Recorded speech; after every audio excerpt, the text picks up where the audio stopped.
Yeah, and Eric will. Hey, good morning. Hopefully some of these people look familiar to you. We have Jean-Claude Van Damme, Vivian Lee, who actually played Scarlett O'Hara in Gone with the Wind, Sinead O'Connor, Catherine Zeta-Jones, and Vincent Van Gogh. All famous people who have had very active lives, very positive lives, have actually all been diagnosed with bipolar disorder. According to McDonald, mental illness actually touches everyone. Despite the stigma often attached to mental illness, it's rare that a person does not have or know someone with a mental health disorder. According to the World Health Organization, it can actually tell us that 1 out of every 4 people will experience a mental health disorder in their lifetime personally. So think how many people are here. 3 of y'all will experience this in your lifetime. After hearing that, if you wonder how bipolar disorder will affect you, Blue and Young from the Journal of College Student Psychotherapy represents that the college years are actually a critical stage of development. It's also a period of time when the manifestations of chronic mental illness may emerge for the first time. It could be a scary time for people's lives, and we're going to learn today a little bit about what bipolar disorder is, some of the indicators of bipolar, and also what to do if you have been diagnosed or if your friend or family member has been diagnosed or you're concerned about them. Bipolar disorder is not what many people believe as a death sentence. It is just another part of you and who you are.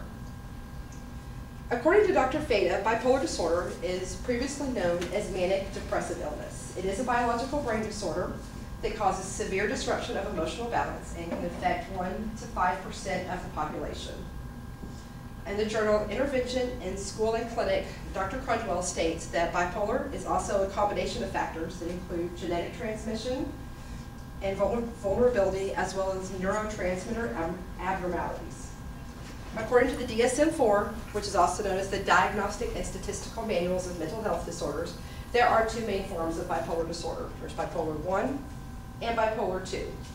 Fairly easy to remember those names. Bipolar 1 is characterized by 1 or more manic episodes or mixed episodes, and it is recurrent. More than 90% of people that have 1 episode will go on to have additional episodes throughout their life. Bipolar 2 is characterized by the occurrence of at least 1 or more major depressive episodes, accompanied by at least 1 hypomanic episode.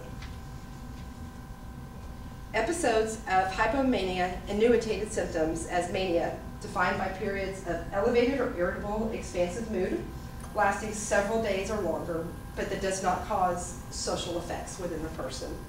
It's very important to remember the difference in regular depressive disorders, such as generic depression, that can evolve into bipolar disorder. Bipolar disorder is something you are born with. It's not something you can get. It's the way you're born. From the moment you're born, your brain is wired, and you will either have it or you will not. It's all about how you manage that.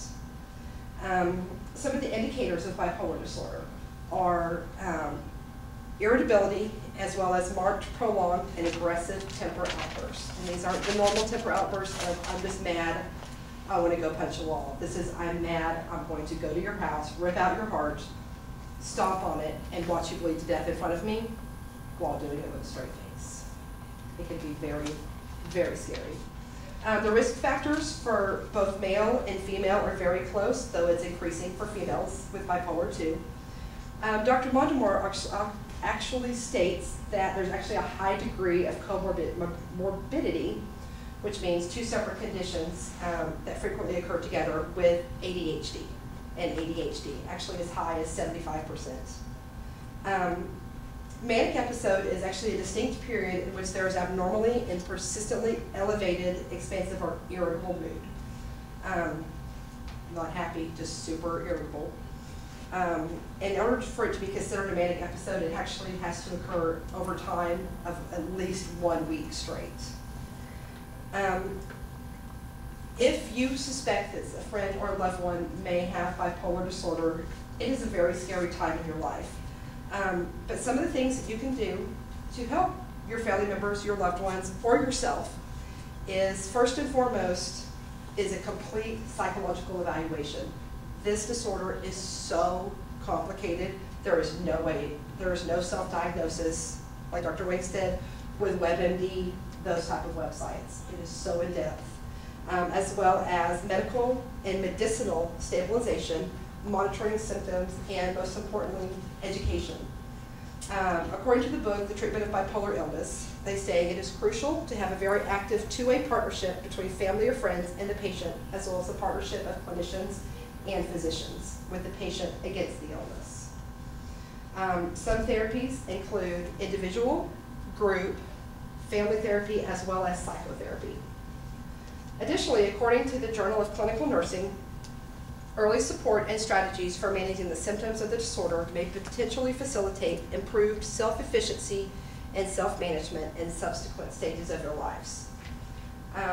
New York School of Medicine, Division of Child and Adolescent Psychiatry, states that pharmacotherapy is only one component of the treatment. Optimal treatment consists of individualized planning for each patient. Right now we're going to take a look at a video from NIM, which most people recognize the name NIM from the movie The Secret of NIM. NIM stands for the National Institute of Mental Health, and this video is going to show the brain developing from ages 7 to 22 years of age in 9 young adults who have developed bipolar disorder. Little information about it. The blue indicates areas with smaller than normal, green normal, yellow and orange, and red larger than normal gray matter volumes. The researchers found a pattern of gray matter contains gains in certain areas in the left hemisphere and the prominent gray matter loss on the right, and the mood regulating circuitry in the anterior cingulate. So let's take a look at this.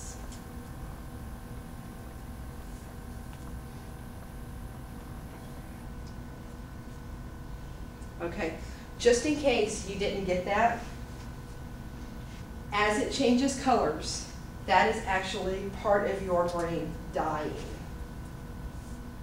Let me rephrase that, or repeat that. Dying. It is your brain physically changing the regulators within that and the mood stabilization portion of your brain. Let's watch that one more time since it's fairly short.